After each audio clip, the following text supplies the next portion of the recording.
Bonjour les amis, j'espère que vous allez bien et que vous passez une très bonne journée.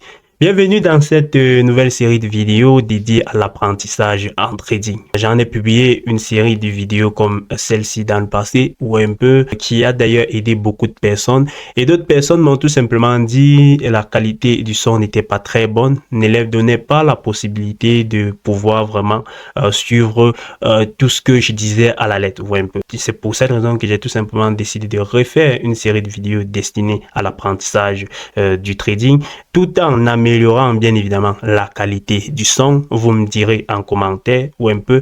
Et bien sûr, les amis, en mettant à jour cette dernière série de vidéos ou un peu en mettant bien évidemment à jour cette dernière série de vidéos. Ce qu'il faut savoir, les amis, c'est que ce programme d'apprentissage n'est pas différent de celui que mes étudiants suivent en accompagnement ou un peu. Je dirais que la seule différence entre celui-ci et ce que mes étudiants ont en accompagnement, c'est tout simplement le suivi ou un peu.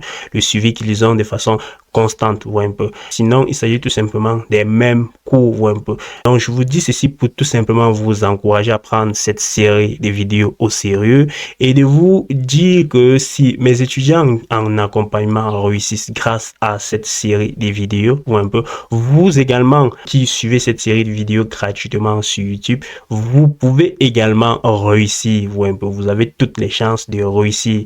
Mes étudiants ont réussi avec ces mêmes cours. Donc, vous qui suivez cette série de vidéos gratuitement sur YouTube, vous pouvez également réussir.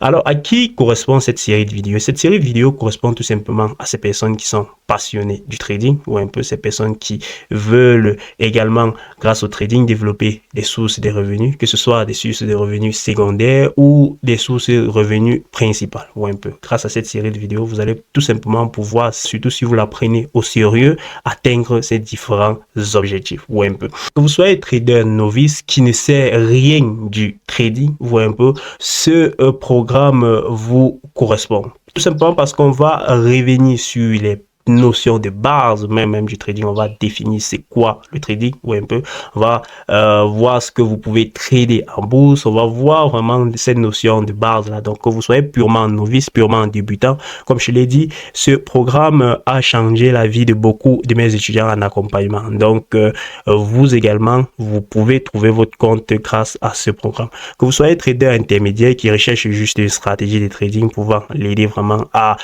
développer, à atteindre cette case des traders rentables ou un peu cette série de vidéos vous convient également. Pourquoi? Parce que nous allons revenir sur certaines notions que vous avez sûrement survolées ou un peu durant votre formation. Et on va également partager des stratégies de trading pouvant vous aider tout simplement à débloquer cette rentabilité, les amis, ou un peu. Et que vous soyez peut-être un trader déjà confirmé, rentable sur les marchés, je dirais également que cette série de vidéos vous correspond. Tout simplement pourquoi? Parce que je vais partager mes stratégies de trading dans cette série de vidéos. Là, vous aurez également la possibilité d'apprendre de nouvelles stratégies de vidéos pouvant vous permettre de gagner de l'argent dans certaines configurations de marché ou un peu, les amis. Donc, sans plus tarder, on va commencer avec le cours d'aujourd'hui, ce cours sur c'est quoi le trading ou un peu. Donc, on va commencer réellement sur ces bases-là, les amis. C'est quoi le trading? Qu'est-ce que nous pouvons négocier? Qu'est-ce que nous pouvons également échanger, trader sur les marchés financiers ou un peu, les amis. Donc, avant de commencer, je vais vous inviter d'abord à me laisser un pouce bleu. Abonnez-vous si ce n'est pas encore le cas. Abonnez-vous, activez la cloche de notification pour ne pas manquer les prochaines vidéos de cette série de formation ou un peu. Donc, abonnez-vous maintenant, faites-le maintenant. Et je vais tout simplement partager mon écran avec vous pour tout simplement dispenser ce cours. Donc, les amis, qu'est-ce que le trading? Le trading, les amis, ce mot anglo-saxon, oui, j'ai mis ce premier point. Le trading, c'est ce mot anglo-saxon qui désigne le terme commerce. Pour ceux qui savent qu'aux anglais, ils savent que en anglais, lorsqu'on parle de trading, on fait référence au mot commerce, vous voyez un peu. Et nous connaissons tous bien ce que c'est que le commerce. Le commerce qui à son tour est cette activité qui consiste tout simplement à acheter et à revendre des produits, vous un peu, ou des services, vous un peu. Donc, le commerce, c'est cette activité qui consiste à acheter et à revendre des biens, vous un peu, ou des services sur un marché, vous un peu. Donc, il y a ce mot acheter et ce mot revendre, vous un peu, des biens ou des services sur un marché, vous un peu. Donc, là, c'est ce que c'est que le commerce, vous un peu. C'est quoi un marché? Le marché est tout simplement le lieu par excellence où il y a cette confrontation entre l'offre et la demande d'un bien ou d'un service web. Donc, c'est tout simplement ce que c'est qu'un marché. Le lieu par excellence où il y a cette confrontation entre la demande et l'offre d'un bien ou d'un service commercialisé. Donc, à base de ces trois définitions, nous pouvons déduire, on a eu à voir ce que c'était le commerce. On a notamment dit le commerce, c'était cette activité qui consistait à acheter et à revendre des biens ou des services sur un marché ou un peu, on a défini par la suite un marché, le lieu par excellence où il y a confrontation entre l'offre et la demande ou un peu. Et bien avant ces deux définitions, on a dit le trading était tout simplement ce mot anglo-saxon qui faisait référence au mot commerce ou un peu. Donc, à base de tout cela, nous pouvons déduire que le trading est une forme de commerce. Le trading, c'est d'ailleurs le commerce ou un peu. Donc, aujourd'hui déjà, vous savez ce que c'est que le trading, c'est le commerce. On a dit le commerce, c'est acheter et vendre ou un peu. Dans le trading, c'est également acheter et vendre. On a dit le commerce se faisait sur un marché. Donc le trading également, c'est acheter et vendre sur un marché. Par la suite, on verra bien évidemment la différence entre le commerce traditionnel que nous connaissons bien évidemment et le trading. Un peu. Donc, comme différence du commerce traditionnel que nous connaissons et le trading, j'ai pris ce premier point, la forme des biens commercialisés. Un peu. Pour ce qui est du commerce traditionnel, on va généralement commercialiser des produits tangibles, un peu, et destinés à la consommation. Quand je parle de produits tangibles, je fais notamment référence aux produits que nous pouvons manier, toucher avec notre main, un peu, toucher avec nos mains, qu'on peut les arrêter, un peu. Et ces différents produits seront généralement destinés à la consommation, un peu les amis. Comme exemple, j'en ai cité les bananes, les patates, les bonbons, les viandes, les forfaits téléphoniques, les ordinateurs, donc la conseillère internet, tous ces produits et services que nous achetons généralement pour consommer avec pour but principal la consommation. Maintenant, pour ce qui est du trading, on va tout simplement dire que les biens commercialisés ou échangés au niveau du trading seront généralement des produits non tangibles un peu. Non tangibles seront ces produits non tangibles qualifiés d'instruments financiers. Et comme exemple de ces produits, nous pouvons avoir les produits dérivés des matières premières, les produits dérivés des actions, les produits dérivés des devises, un peu.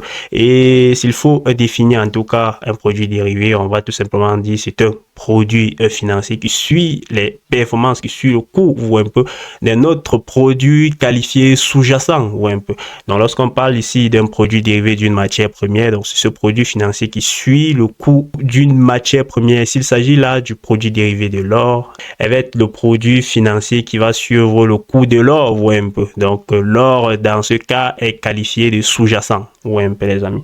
Donc au niveau du lieu d'exercice, on a dit dans la définition le commerce est cette activité-là qui consiste à acheter et à vendre un peu des produits généralement destinés à la consommation sur un marché un peu, donc qui va être exercé sur un marché.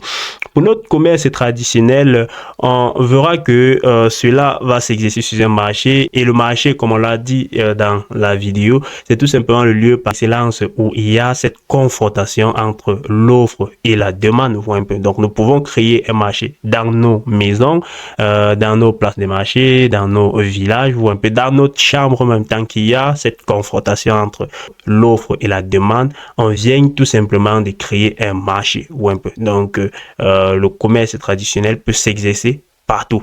La seule condition est tout simplement d'avoir à la fois une offre et une demande des biens ou un peu ou des services en un instant T. Maintenant les amis, pour ce qui est du trading, on va dire que si le commerce traditionnel est exercé partout, cela n'est pas le cas pour le trading. Donc, le trading va être exercé uniquement sur un marché financier ou un peu. Donc, on va pouvoir faire du trading uniquement sur un marché financier ou un peu. Et un marché financier, c'est tout simplement un marché bien organisé et bien structuré ou un peu où les différents intervenants ont la possibilité de s'échanger les instruments financiers, les produits financiers. Un peu. Donc, c'est en réalité cette place financière où les différents intervenants ont la possibilité de s'échanger les différents instruments financiers ou un peu de s'échanger les différents produits financiers. Donc, en conclusion, les amis, nous pouvons dire que le trading est cette activité qui consiste à acheter ou un peu ou à vendre. Bien évidemment, c'est le commerce ou un peu. Donc, cette activité qui consiste à acheter ou à vendre à court terme, moyen et à long terme, ou un peu des instruments financiers, des instruments ou des produits financiers, ou un peu comme des actions, comme des devises, comme des indices boursiers, comme des matières premières, comme des bons des trésors, etc., etc., etc. Un peu. Et comme également des crypto-monnaies. Ces instruments seront échangés sur un marché financier dans le but de réaliser une plus-value. Un peu dans le but, bien évidemment, de réaliser une plus-value, les amis. Donc là, c'est ce qu'on peut dire du trading. Sa définition voit un peu les différents produits que nous pouvons échanger. Également le lieu d'exercice de ce type de commerce. Un peu, les amis. Nous allons passer à notre deuxième cours qui est intitulé qu'est-ce que nous pouvons négocier, un peu, qu'est-ce que nous pouvons négocier sur les marchés financiers, un peu. On a eu à voir dans le premier cours que on va généralement négocier les produits qualifiés d'instruments financiers ou produits financiers comme les produits dérivés des plus matières premières, d'actions, des devises, des crypto-monnaies, etc., etc. Un peu. Dans ce cours, on va revenir vraiment sur chacune de ces classes d'actifs et essayer bien évidemment d'entrer en profondeur un peu. Donc sur les marchés financiers, il existe plusieurs classes d'actifs que nous pouvons échanger en longueur des journées, à savoir les actions, les obligations, les indices boursiers, les matières premières et les taux d'intérêt. Vous le savez déjà, on a eu à le dire dans le premier cours un peu. Maintenant, on va prendre les produits dérivés d'actions, un peu. On va prendre d'abord ce cours. Un produit dérivé d'une action est un instrument financier qui va nous donner la possibilité de spéculer sur l'évolution du cours de l'action d'une entreprise. Donc, c'est cet instrument financier qui va nous donner la possibilité de surfer sur l'évolution du cours de l'action d'une entreprise. Donc, on va avoir vraiment la possibilité avec cet instrument financier d'également investir, détenir une part un peu de l'entreprise qu'on consomme au quotidien. Sa valeur va fluctuer en fonction des conditions de son sous-jacent. On a eu à dire le sous-jacent ici. C'est tout simplement l'entreprise en elle-même, un peu. Le produit dérivé va tout simplement essayer de représenter la situation réelle de l'entreprise en elle-même, de celle de son sous-jacent. Si la valorisation de l'entreprise augmente, son coût boursier devrait généralement suivre également cela, un peu. Dans le cas où l'entreprise perd les marchés, le chiffre d'affaires chute, normalement son coût boursier devrait également suivre cela, donc son produit dérivé devrait également suivre cela, un peu. L'objectif sera bien évidemment d'acheter à des prix bas et de revendre à des prix plus élevés, un peu. L'idée serait de vendre à des prix plus élevés dans le but de racheter à des prix moins élevés, un peu.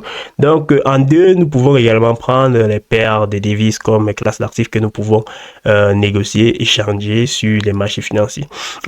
Au niveau des paires de devises, j'ai mis entre parenthèses le Forex, tout simplement parce que le Forex est ce marché des devises, ce marché sur lequel nous avons la possibilité d'échanger un peu les monnaies, donc une monnaie d'un pays contre celle d'un autre. Ce marché nous donne également la possibilité de spéculer sur le coût de ces différentes devises. On a l'exemple de quelques paires de devises sur lesquelles nous pouvons spéculer à ce niveau: l'euro-dollar, le JBP-USD, l'USD, le NZD USD. NZD, c'est la monnaie tout simplement de la Nouvelle-Zélande face au dollar américain.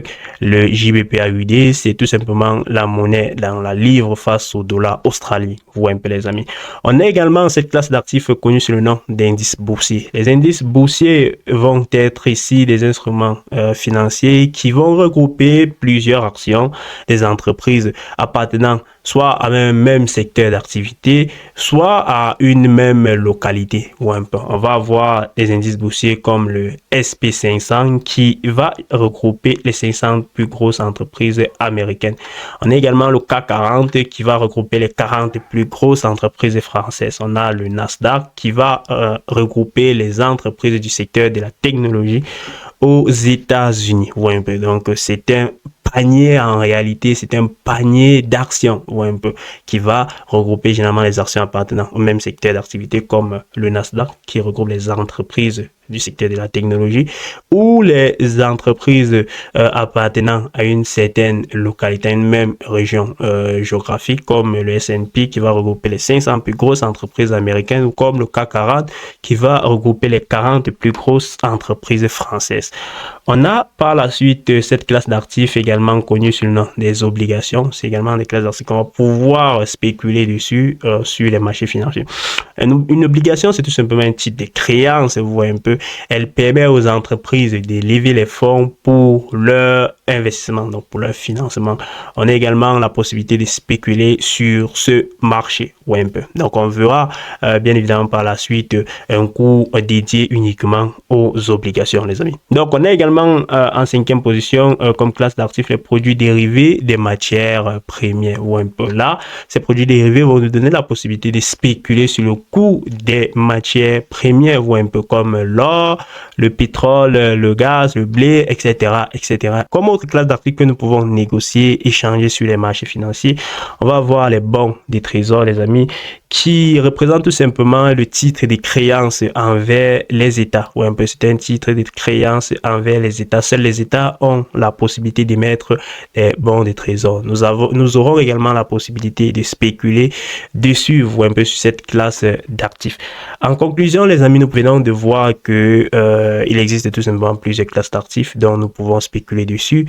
Et c'est maintenant à vous, en tout cas, de choisir la classe d'actifs qui vous convient le mieux. Il faut savoir que nous n'allons pas spéculer à la fois sur toutes ces classes d'actifs. L'idéal serait de se spécialiser sur une certaine classe d'actifs. La classe d'actifs que nous comprenons le mieux, que nous interprétons le mieux et que nous pouvons tout simplement analyser et anticiper pas mal de mouvements dessus. Ouais, un peu, les amis. Donc là, c'est tout pour notre premier cours, les amis. J'espère que vous aurez appris, bien évidemment, dans ce cours, c'est quoi le trading, les différentes classes d'actifs que nous pouvons négocier en bourse, voyez un peu, et bien évidemment, c'est quoi un marché financier, voyez un peu.